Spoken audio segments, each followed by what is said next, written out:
ونستعينه ونستغفره ونعوذ بالله من سرور أنفسنا ومن سيئات أعمالنا من يهده الله فلا مضل له ومن يضلل فلا هادي له وأشهد أن لا إله إلا الله وحده لا شريك له وأشهد أن محمدا عبده ورسوله اللهم صل وسلم وبارك على محمد صلى الله عليه وعلى آله وأصحابه ومن تبعهم بإحسان إلى يوم الدين أما بعد.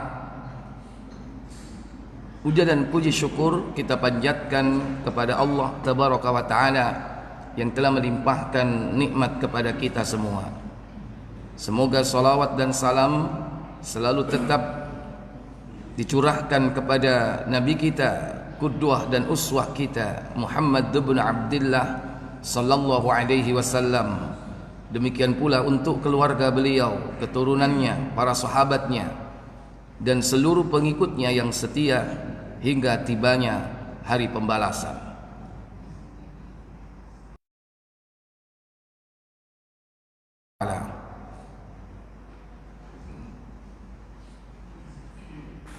Malam ini sesuai dengan permintaan panitia dan takmir bahwa kajian rutin khususnya pada hari Senin pertama yang insya Allah saya asuh di sini, yakni akan mempelajari, membahas kitab Riyadhus Shalihin karya Imam An-Nawawi rahimahullah ta'ala.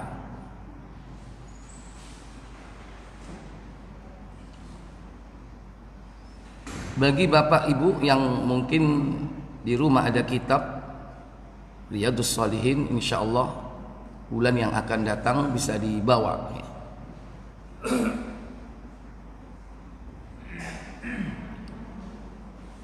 Kitab Riyadhus Shalihin ini berisi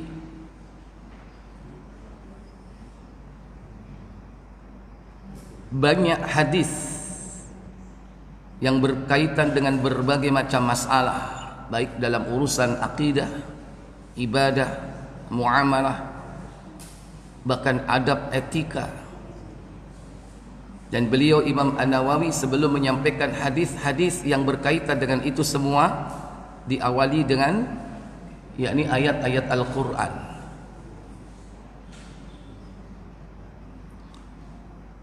Bahwa hadis yang terdapat dalam kitab ini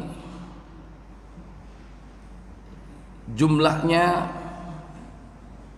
banyak sekali.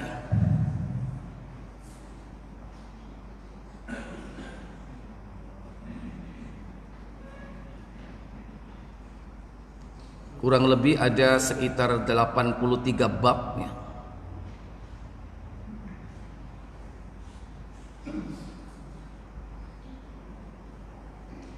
Kalau seandainya 83 bab ini, satu bab berisi kurang lebih 5 hadis, berarti tinggal mengalihkan aja 83 kali 5 berapa?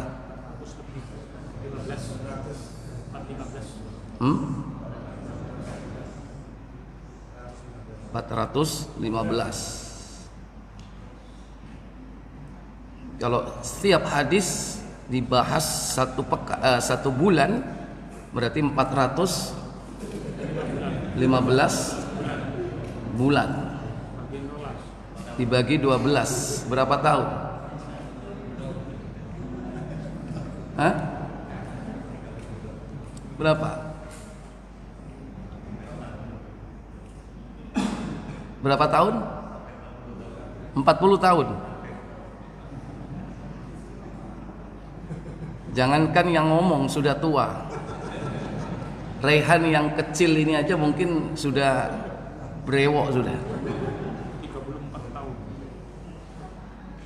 Ya. Oleh karena itu pembahasan Riyadhus Shalihin ini insyaallah kita bahas secara fleksibel ya. Bisa jadi setiap pertemuan sebulan sekali kita bahas satu bab. Dan dalam pembahasan bab itu ada kadang sedikit, kadang banyak hadisnya. Ya kita ambil yang mungkin barangkali penting untuk kehidupan kita sehari-hari. Kalau seandainya satu bab satu hadis saja, tiap pertemuan satu bab berarti 83 bulan. 83 bulan berapa tahun? Itu saja sudah cukup lama. Berapa? 4 tahun. 7 atau 4? 7 tahun. Nggak tahu. Walaupun hanya 7 tahun belum tentu kita bisa bertemu. Belum tentu usia kita panjang. Tapi tetap semangat kita menuntut ilmu semoga menjadi wasilah kita dan hujah kita di hadapan Allah. Sekalipun kita sudah meninggal dunia dan kita belum tuntas membahas kitab ini sebagai hujah Allah bahwa seumur hidup kita sampai mati kita masih menuntut ilmu. Nah itu.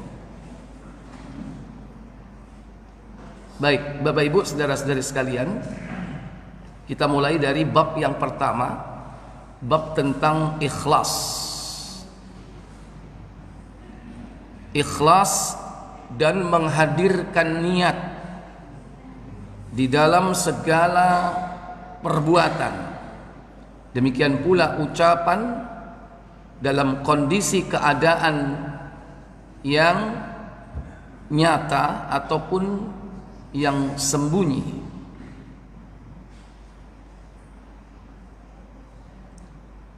Qala Allah Ta'ala, firman Allah Ta'ala,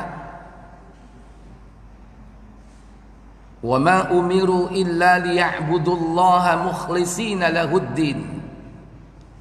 Dan tidaklah mereka diperintah melainkan agar memurnikan ketaatan kepada Allah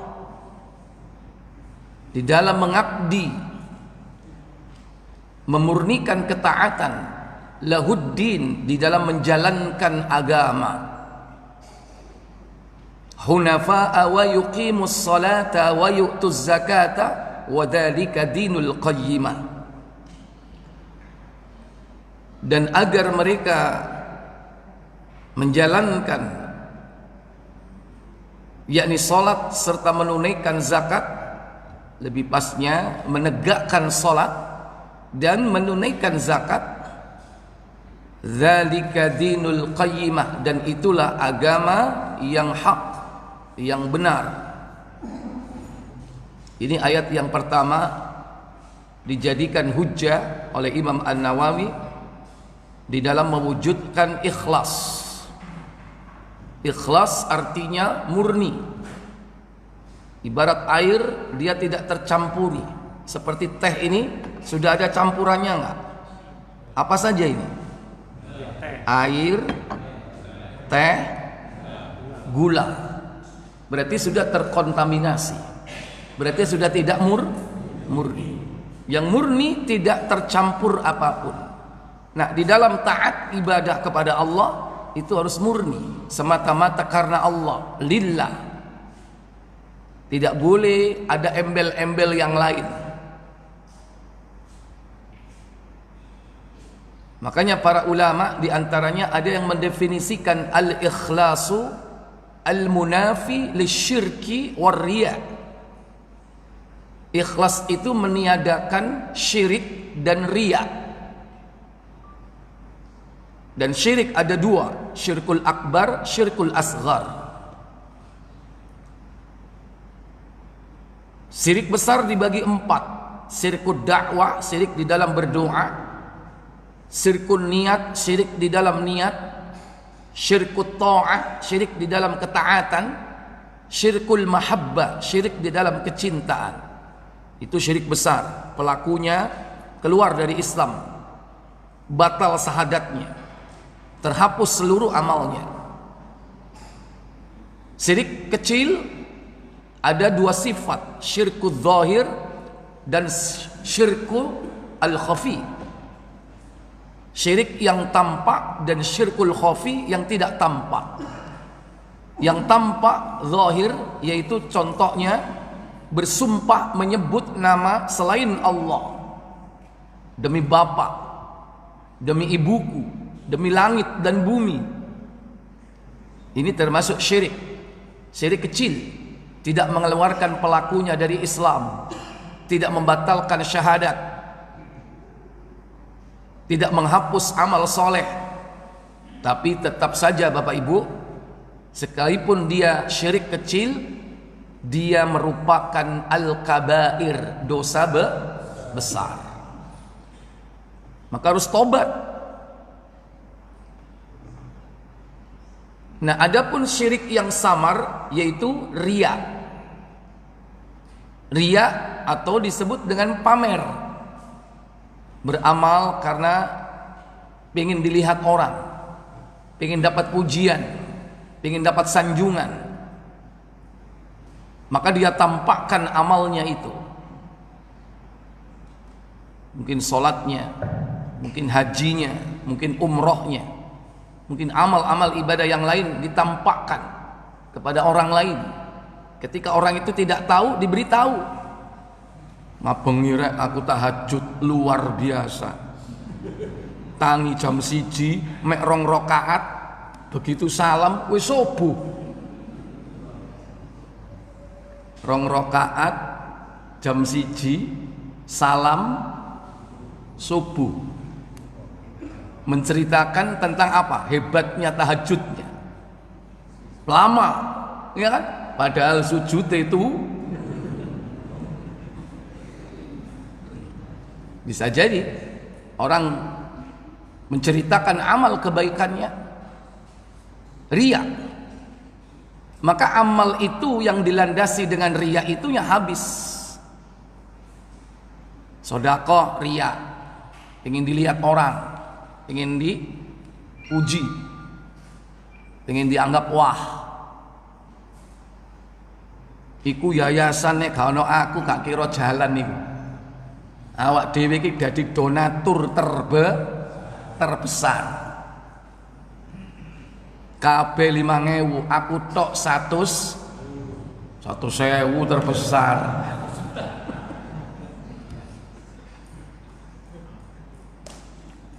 Riya. Maka amal yang dilandasi dengan riya hangus. Maka dalam amal itu wajib dipelihara pahala-pahalanya dengan ikhlas. Dan ikhlas itu harus dipelihara, dijaga terus. Hari ini ikhlas, bisa jadi besok nggak ikhlas. Kenapa demikian? Karena syaitan tidak akan pernah berhenti berusaha untuk merusak amal kita. Bagaimana cara pahala yang sudah didapat itu hilang, hangus. Baik. Wa qala Allah Ta'ala, dan juga firman Allah Ta'ala dalam surah Al-Hajj, tadi Al-Bayyinah ya, ayat 5. Ini Al-Hajj 22 ayat yang ke-37. Allah katakan, "La yanalallaha luhumuha wala dima'uha walakin yanaluhu taqwa minkum." Apa kata Allah?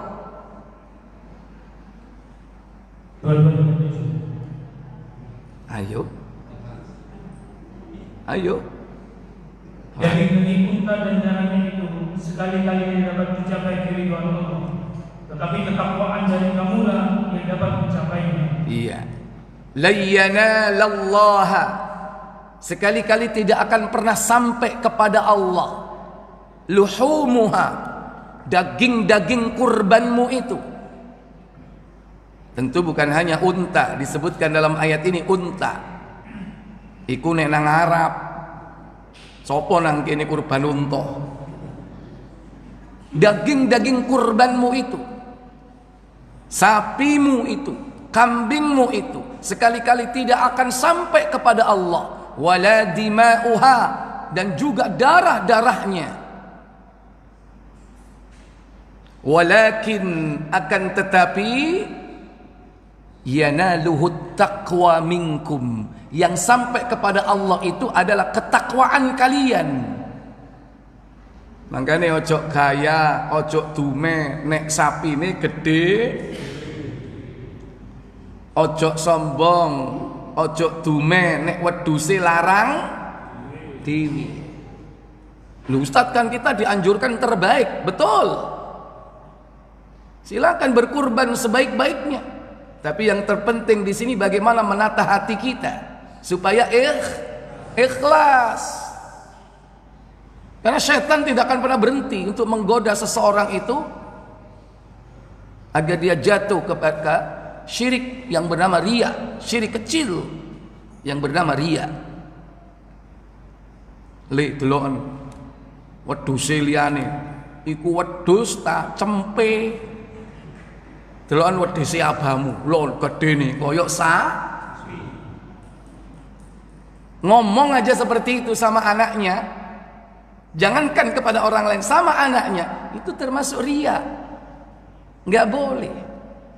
Karena kita diperintah menyembunyikan amal itu sebaik-baiknya dari pantauan manusia.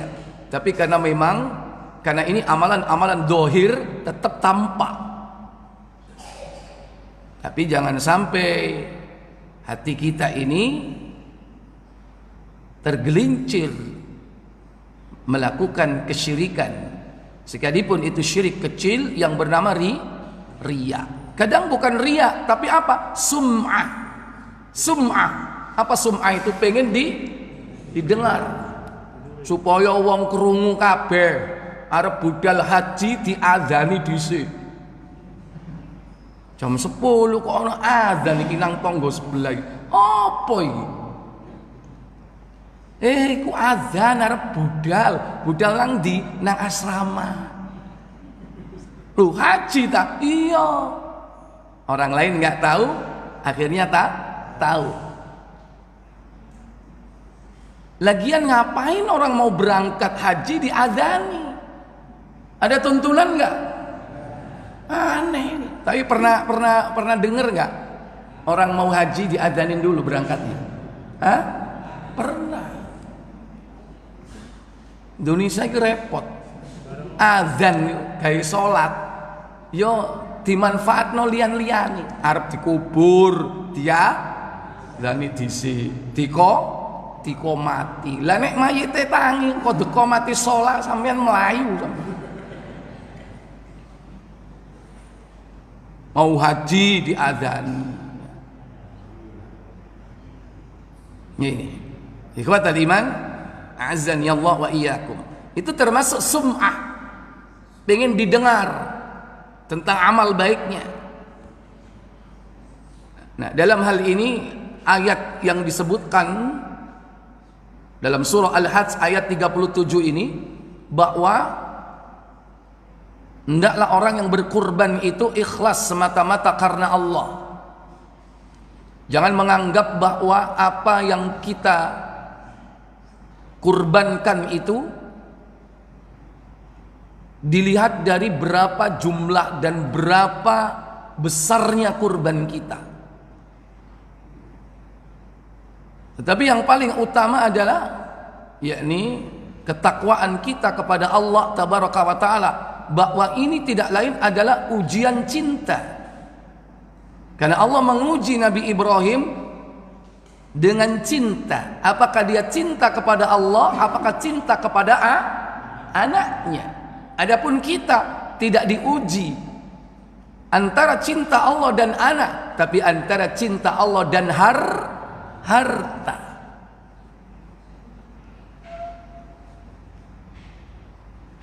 Duit 5 juta, ono HP anyar, pas wayahe kurban tuku HP anyar apa tuku wedhus? Halo,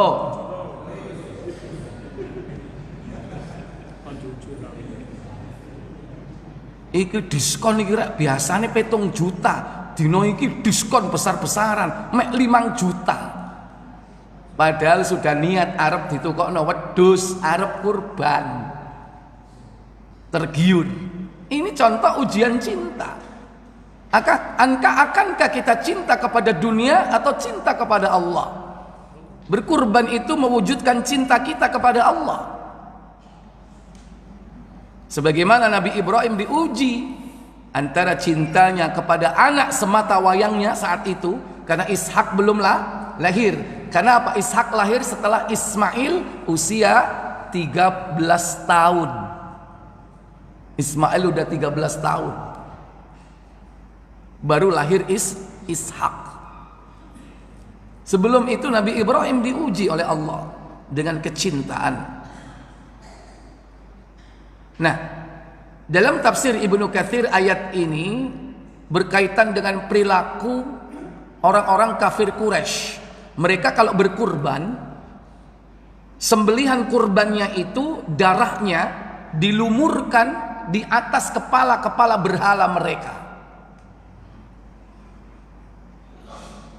Nah, pemahaman seperti ini mungkin masih ada di kalangan kaum muslimin yang melihat praktek kurban orang-orang kafir. Seakan-akan Allah akan menerima daging-daging dan darahnya itu.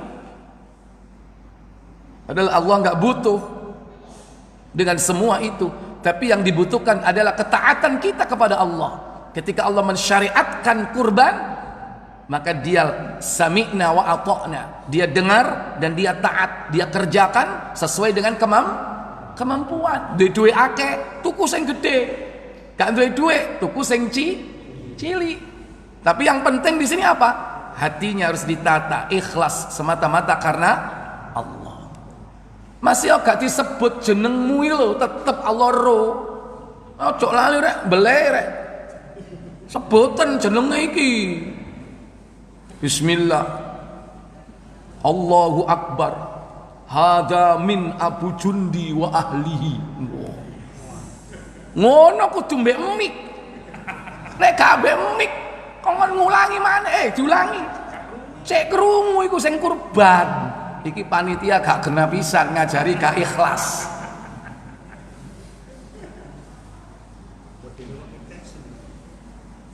Kalau kita saat itu berkurban dan terdengar, wah ini dari Abu Jundi dan keluarganya, itu yang kurban kira-kira langsung gede nggak ndase? Helmnya nggak cukup langsung. Wow. Ya, ini praktek-praktek yang masih menyimpang dalam berkurban. Jadi, kalaupun harus disebut, ya silakan, itu hanya sebatas untuk memantapkan saat menyembelih kurban itu milik siapa, tapi tidak harus diperdengarkan kepada orang lain, apalagi sampai pakai pengeras suara, nggak perlu. Silakan disebut namanya, karena itu amanah, ya kan? Seandainya tidak disebut namanya pun Allah tahu itu milik siapa.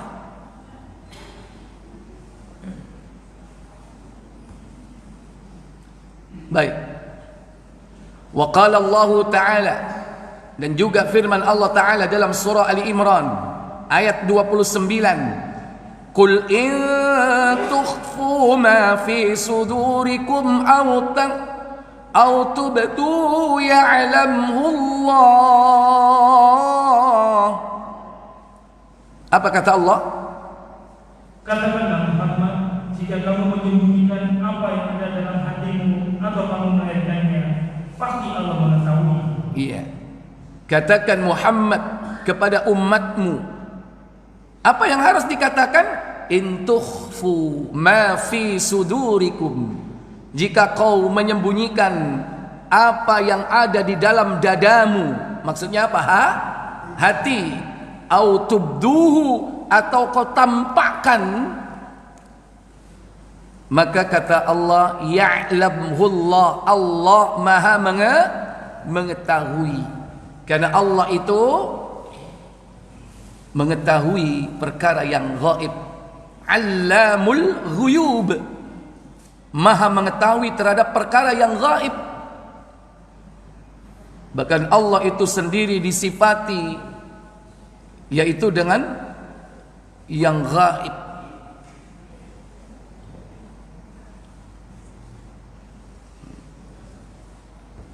Baik.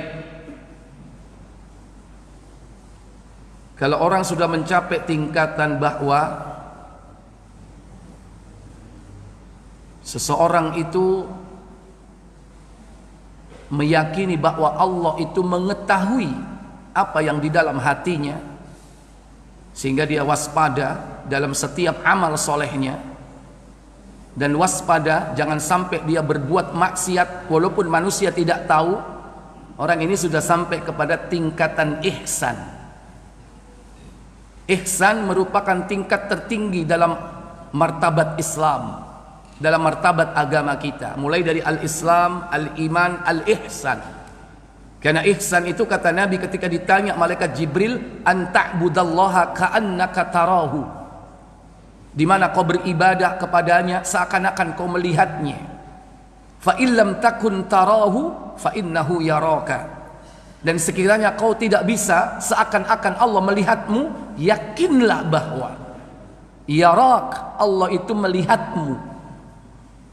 Allah maha mengetahui, baik amalan sirran wa alaniyan, baik yang tersembunyi maupun yang terang-terangan. Allah tahu. Kalau manusia memahami tentang ayat ini dan tentang apa itu ihsan, maka seseorang dalam beramal soleh, dia ikhlas semata-mata karena Allah, mencari wajah Allah, mendapatkan pahala dan ridho Allah. Demikian pula sebaliknya, dalam perkara menghadapi perbuatan maksiat, dia tidak gampang untuk menerjang larangan-larangan itu. Kenapa? Karena akan selalu dilihat dan dipantau oleh Allah. Nah, nanti itu ada bab tersendiri, yaitu bab muqarrabah, yaitu apa? Penjagaan atau selalu diawasi oleh Allah tabaraka wa taala. Atau kalau orang sekarang bilang waskat. Apa waskat? Itu istilah orde baru ya. Tapi konteksnya dengan muqarrabah itu sangat relevan, bahwa manusia ini harus punya pengawasan melekat. Bukan diawasi malaikat saja, tapi Allah hakikatnya yang mengawasi. Baik. Kemudian berikutnya masuk kepada hadis yang pertama. Wa an Amiril Mu'minin Abi Hafsin, dan dari Amirul Mukminin yaitu Abu Hafs. Amirul Mukminin yang dimaksud di sini adalah Umar ibnul Khattab, yang yang memiliki kunyah yaitu Abu Hafsin, karena dia punya anak Hafsah. Hafsah ini salah satu putri beliau yang menjadi salah seorang ummahatul mukminin, yaitu istri beliau. Istri yang keberapa? Halo? Pokok istrinya pertama Khadijah, meninggal 65 tahun. Kemudian menikah lagi dengan janda tua dengan usia yang sama, 65 tahun, namanya Saudah binti Zam'ah. Setelah hijrah ke Madinah, Nabi SAW menikah lagi dengan Aisyah, putri dari sahabatnya Abu Bakrin. Aisyah dinikah ketika usia berapa? 7 tahun. Tapi belum berumah tangga, maksudnya belum satu rumah dengan Nabi. Tapi kemudian satu rumah ketika Aisyah, yakni usia 9 tahun, karena dia sudah matang dalam perkara biologis. Karena apa? Haid pertamanya usia 9 tahun. Jadi menikahi gadis usia 9 tahun asal dia sudah haid dalam Islam itu salah atau boleh?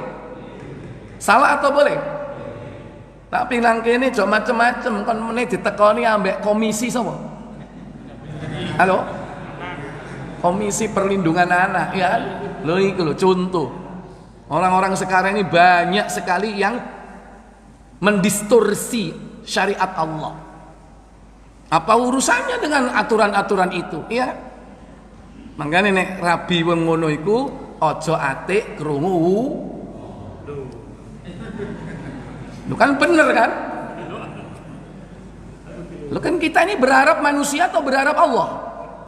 Berharap Allah. Baik. Umar bin Al-Khattabi bin Nufail bin Abdul Uzza bin Riyah bin Abdullah bin Qurti bin Razah bin Adi bin Ka'b bin Lu'ay bin Ghalib Al-Qurashi. Abu Hafs adalah Umar bin Khattab, putra Umar, putra dari Khattab, putra dari Nufail, anak dari Abdul Uzza, putra dari Riyah, putra dari Abdullah, putra dari Qurti, putra dari Razah, putra dari Adi, dan putra dari Ka'ab, putra dari Lu'ay, putra dari Ghalib Al-Qurashi. Jadi sukunya suku apa? Quraisy. Al-Adawi radhiyallahu taala anhu, semoga Allah meridhoinya. Dia berkata, sami'tu Rasulullah sallallahu alaihi wasallam yaqul, aku mendengar Rasulullah sallallahu alaihi wasallam bersabda, innamal a'malu binniyat, bahwa sesungguhnya setiap amal itu tergantung pada niatnya.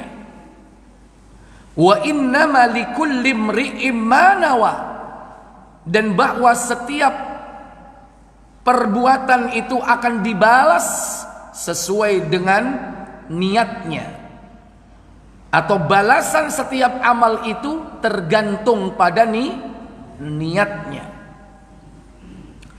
Faman kanat hijratuhu ilallahi wa rasulihi, maka barang siapa yang hijrahnya karena Allah dan Rasulnya, fahijratuhu ilallahi wa rasulihi, maka karena Allah dan Rasulnya lah hijrahnya.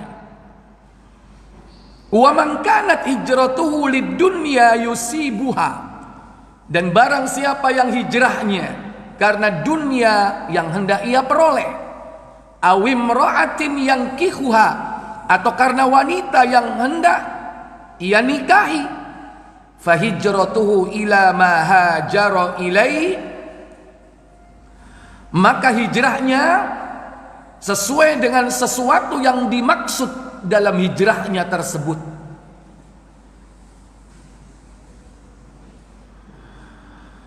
Muttafaqun ala sahhatihi, rawahu Imamul Muhaddithin, diriwayatkan dan disepakati oleh pertama, yakni Imam Al-Muhaddithin. Siapa itu? Abu Abdullah Muhammad bin Ismail bin Ibrahim bin Al-Mughirah bin Bardisbat Al-Ju'fi Al-Bukhari, yakni Abu Abdullah Muhammad bin Ismail bin Ibrahim bin Mughirah bin Bardisbah Al-Ju'fi Al-Bukhari. Al-Bukhari ini adalah tempat kelahiran beliau, yaitu negeri Bukhara. Bukhara. Di mana Bukhara? Hah? Ya, daerah Samarkand. Ya, negeri-negeri Balkan ya. Di Rusia sana. Baik. Wa Abul Husaini Muslim bin Al-Hajjaji bin Muslim Al-Qushairi An-Naisaburi radhiyallahu taala anhuma. Dan yang kedua yakni Abu Al-Husaini. Siapa Abul Husaini? Yakni Muslim bin Al-Hajjaj bin Muslimin Al-Qushairi An-Naisaburi, semoga Allah meridai keduanya, fi sahihihima, yaitu yang terdapat hadis ini di dalam kitab sahih beliau, alladaini huma asahhul kutubil musannafah, di mana kitab keduanya merupakan kitab hadis yang paling sahih, yakni setelah Al-Quran, hadis. Di antara kitab-kitab hadis ini yang disepakati oleh para ulama sebagai kitab yang paling sahih, yakni Al-Bukhari. Setelah itu muridnya, yakni Muslim, yang mengarang atau menyusun kitab Sahih Muslim. Wallahu a'lam. Bapak Ibu, saudara-saudari yang dirahmati Allah tabaraka wa taala, hadis ini merupakan hadis yang menjadi landasan dari setiap amal perbuatan kita. Dan ini termasuk menyangkut masalah akidah dan juga termasuk masalah ibadah. Demikian pula cabang-cabang yang lainnya. Imam An-Nawawi dalam kitab selain dari Riyadhus Shalihin mencantumkan hadis ini di dalam karya beliau Al-Arba'un An-Nawawiyah, yaitu 40 hadis pilihan. Di nomor yang pertama di kitab tersebut, yaitu nomor 1, juga dicantumkan hadis ini. Dan hadis ini terdapat di dalam Sahih Bukhari sama nomor yang pertama. Coba dibuka. Bukhari nomor 1, KBC. Bukhari manapun pasti nomor 1 ini.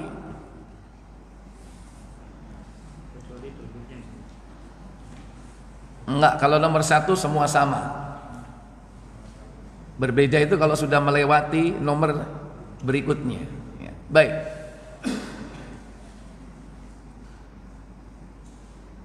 Silakan dibaca nomor 1.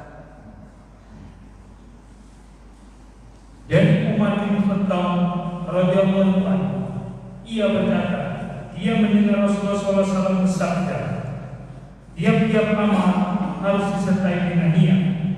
Balasan bagi setiap amal manusia ialah pahala bagi apa yang diniatkannya.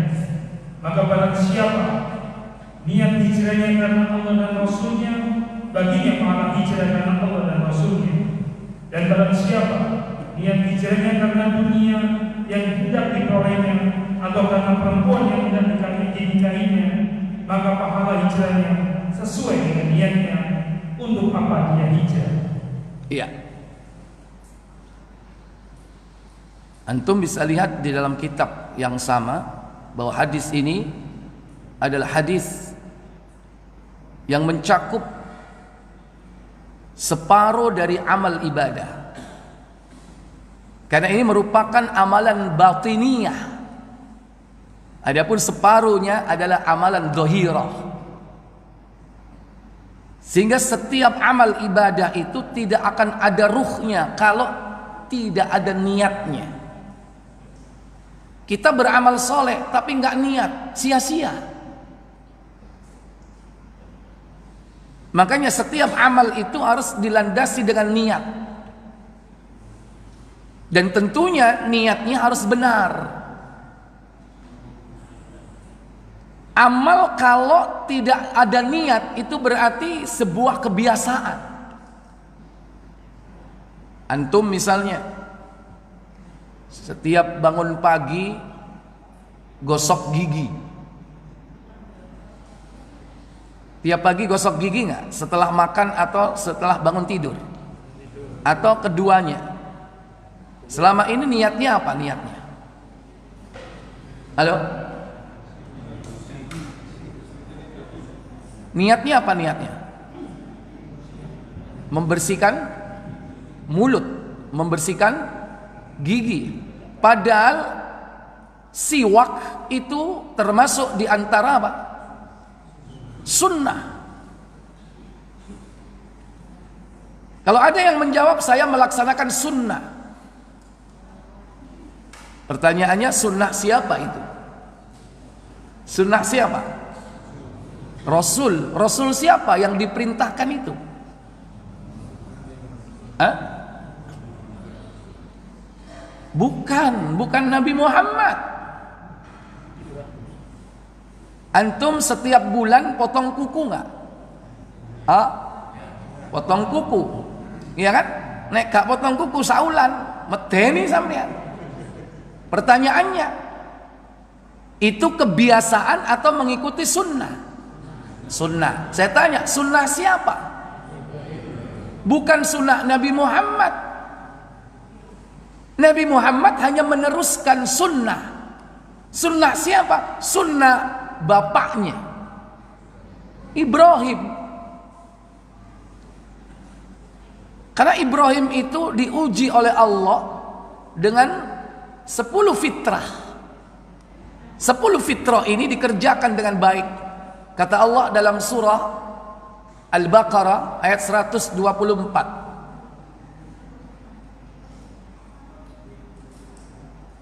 Wa idh ibtala Ibrahim rabbuhu bikalimatin fa'atammahun qala inni ja'iluka lin-nasi imama qala wa min dhurriyyati qala la yanalu 'ahdi adh-dhalimin.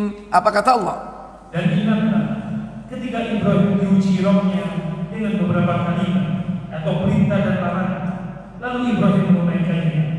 Allah berfirman, sesungguhnya aku akan menjadikanmu imam bagi seluruh manusia. Iya. Kemudian apa kata Allah? Ibrahim berkata, dan saya mohon juga dari keturunanku. Allah berfirman, janjiku ini tidak mengenai orang yang zalim. Dan ingatlah ketika Ibrahim diuji oleh Rabb-nya dengan beberapa kalimat, bi kalimatin.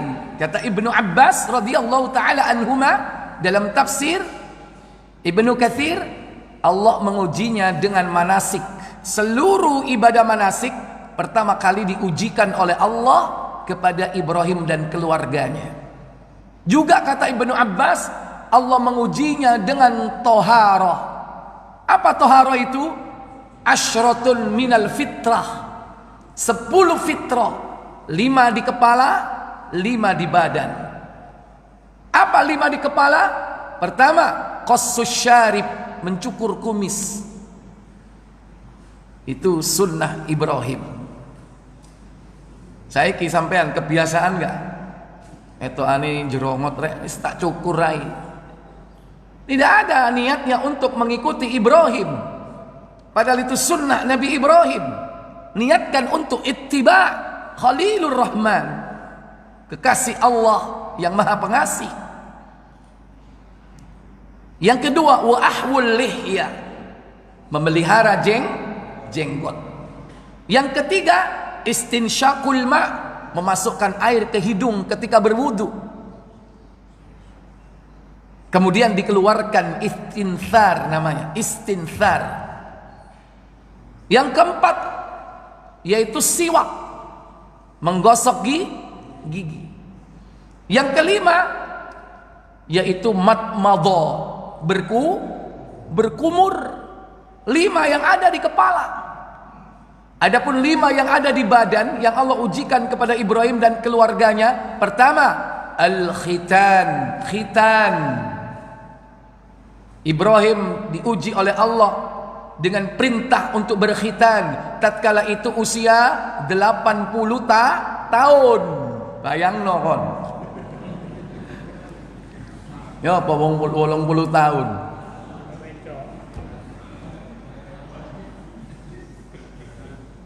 Yang kedua apa? Al-istihdad, mencukur bulu kemaluan. Yang ketiga, qattul adfar, memotong kuku. Yang kelima, wa natful ibti, mencabut bulu ketiak.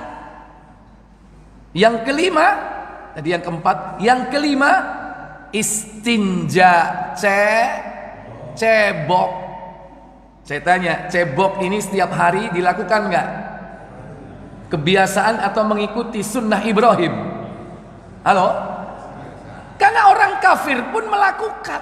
Orang kafir gosok gigi, orang kafir potong kuku. Sehingga menjadi budaya peradaban hari ini. Apa bedanya dengan mereka orang kafir? Mereka sama-sama juga melakukan. Bedanya kita apa? Ittiba. Kita lakukan itu dalam rangka mengikuti sunnah Nabi Ibrahim. Maka setiap yang kita lakukan itu akan mendapatkan pahala. Wa innama likulli imri'in ma nawa. Balasan bagi setiap amal adalah pahala sesuai dengan yang diniatkan. Makanya harus ada niatnya yang benar. Banyak orang melakukan amal ibadah tapi hanya karena kebiasaan. Apalagi ibadah mahdho, salat misalnya, wudu, bahkan kaifiyah, tata caranya Nabi mengajarkan diawali dengan niat. Wudu diawali dengan niat, salat diawali dengan niat, haji diawali dengan niat, umrah diawali dengan niat, puasa diawali dengan niat. Dan ingat, letak dari niat itu adalah fil qalbi, di dalam hati. Karena niat itu adalah qasdus syai', menyengaja sesuatu, muqtarinan bi fi'li, dengan ditandai amal yang dilakukan dengan tujuan itu. Wa makanuhu fil qalbi, dan tempatnya di dalam hati. Maka tidak perlu niat itu dilafalkan. Nawaitul wudu'a li raf'il hadatsil asghari fardhan lillahi ta'ala. Sekalipun itu pendapat dari sebagian mazhab, khususnya mazhab Syafi'i, tapi itu sebatas pendapat.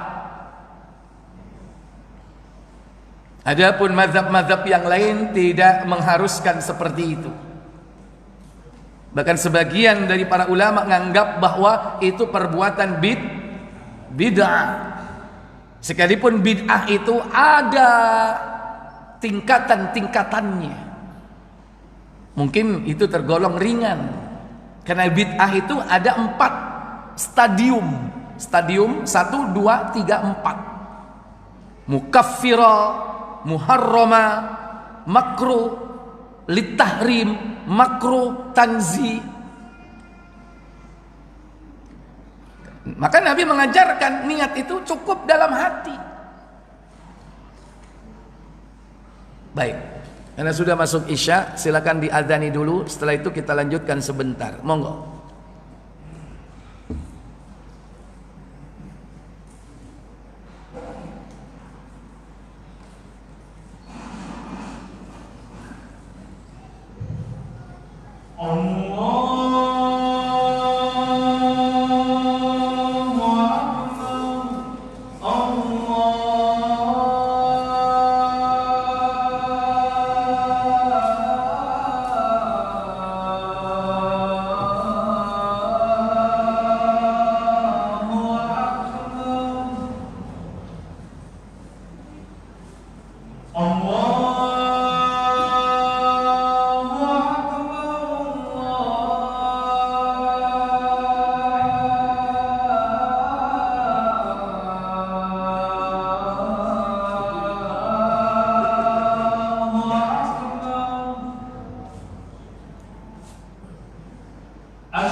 حي على الصلاة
حي على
Baik Bapak Ibu Saudara sekalian, hadis ini juga mengajarkan kepada kita tentang perlunya niat di dalam setiap amal.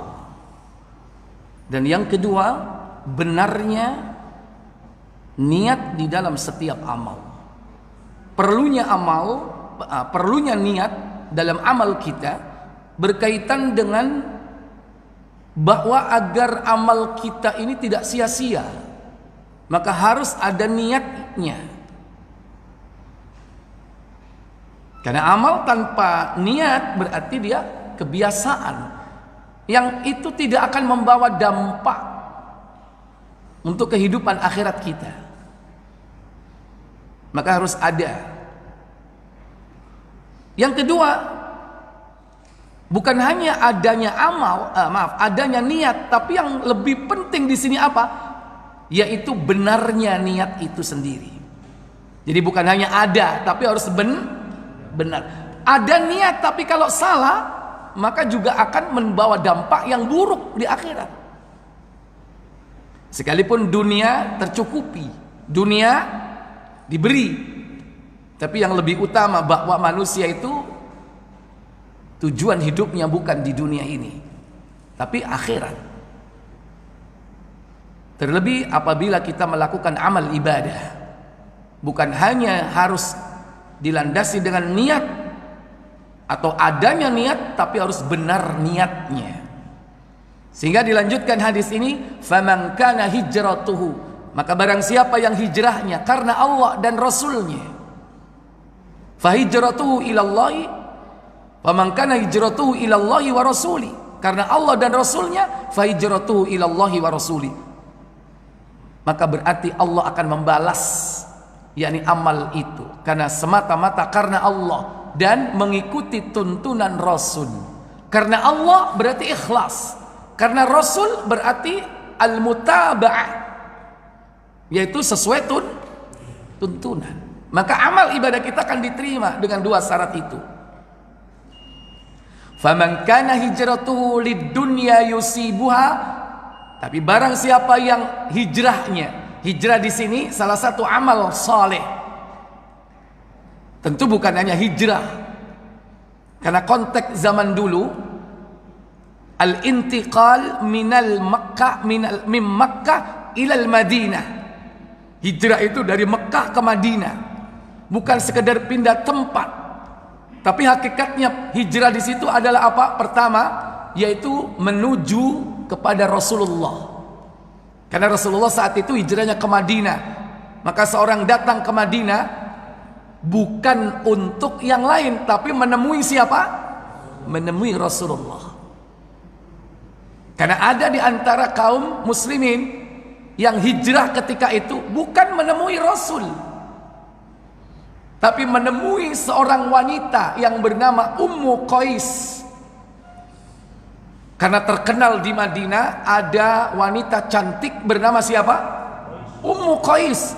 Dan sahabat mendengar kisah itu, dan sebagian dari mereka hijrahnya karena Ummu Qais. Maka hijrahnya bukan karena Allah, tapi hijrah karena Ummu Qais. Makanya Nabi mengatakan, Faman kana hijratuhu lidunya, karena dunia, awimra'atin, atau karena wanita yang kihuha, hendak dia nikahi, maka untuk itulah dia hijrah. Artinya kalau orang niat amal solehnya itu karena dunia, Allah akan beri dunia, tapi Allah nggak akan beri pahala di akhirat. Salat kepingin munggah pangkat, salah niat atau tidak? Salah. Tapi bisa jadi dia diberi pangkat, tapi jangan berharap pahala di akhirat.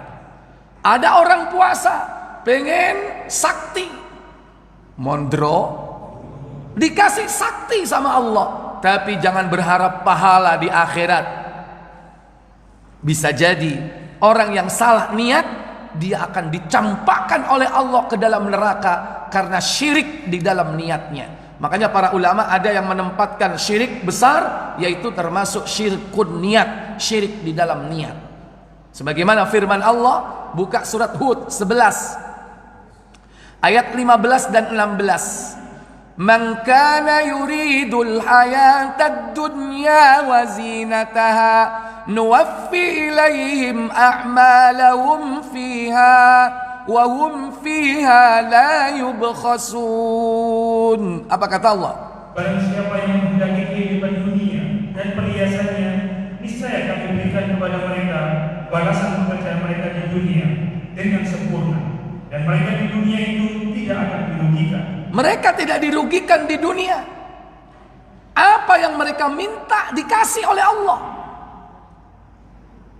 Minta 1000 dikasih 1000, minta 100 dikasih 100. Permintaan dunia ini bisa jadi diberi oleh Allah.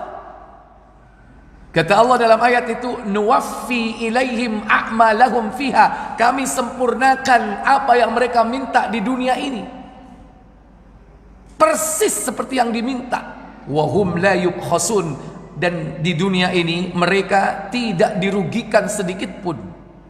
Tapi bagaimana dengan di akhirat nanti? Pada ayat 16 Allah katakan, ulaika alladzina laisa lahum fil akhirah illa an-nar. Apa kata Allah? Itulah orang-orang yang tidak memperoleh di akhirat kecuali neraka. Mereka tidak beroleh apa-apa. Pahala-pahala yang mereka harapkan nol, nggak ada. Illan nar, bahkan mereka dicampakkan oleh Allah ke dalam neraka. Wa habita ma sana'u fiha wa batilum ma kanu ya'malun. Apa kata Allah? Dan lenyaplah di akhirat itu apa yang telah mereka usahakan di dunia, dan sia-sialah apa yang telah mereka kerjakan. Lenyaplah apa yang mereka kerjakan di dunia ini dari pahala-pahalanya. Lenyap, hangus, karena salah niatnya. Yang mestinya untuk akhirat diniatkan untuk dunia. Sedekah itu tujuannya akhirat apa dunia? Akhirat. Ojo berharap dunia. Konek kepingin 1 miliar, sedekah sik 2,5%. Itu berarti sedekahnya tujuannya apa? Dunia. Ada nggak konsep seperti itu? Kalau pengen sesuatu suruh sedekah dulu 2,5%-nya. Ini tidak benar. Kalau orang sedekah berharap akhirat saja, jangan berharap dunia. Hati-hati dengan syirik di dalam niat. Ya, baik Bapak Ibu saudara sekalian, mungkin ada pertanyaan sebelum saya tutup. Singkat saja Pak Sony.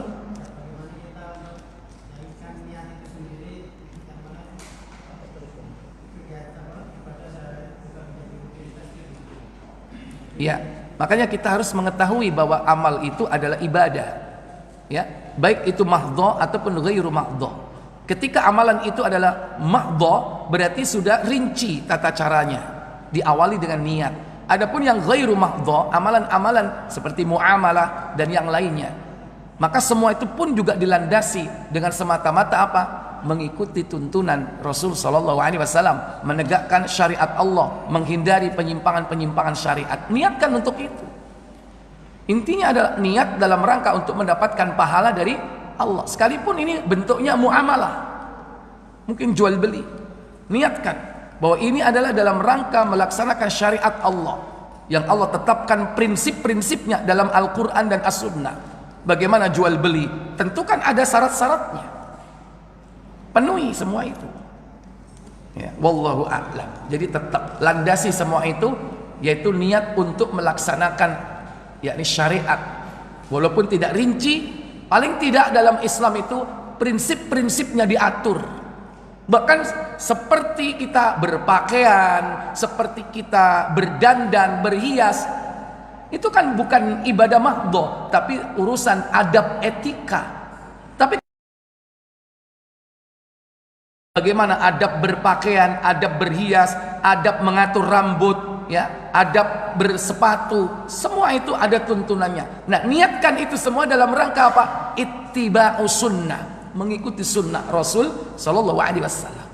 Wallahu a'lam. Saya pikir cukup. Subhanakallahumma wa bihamdik asyhadu an la ilaha illa anta astaghfiruka wa atubu ilaik. Wassalamualaikum warahmatullahi wabarakatuh.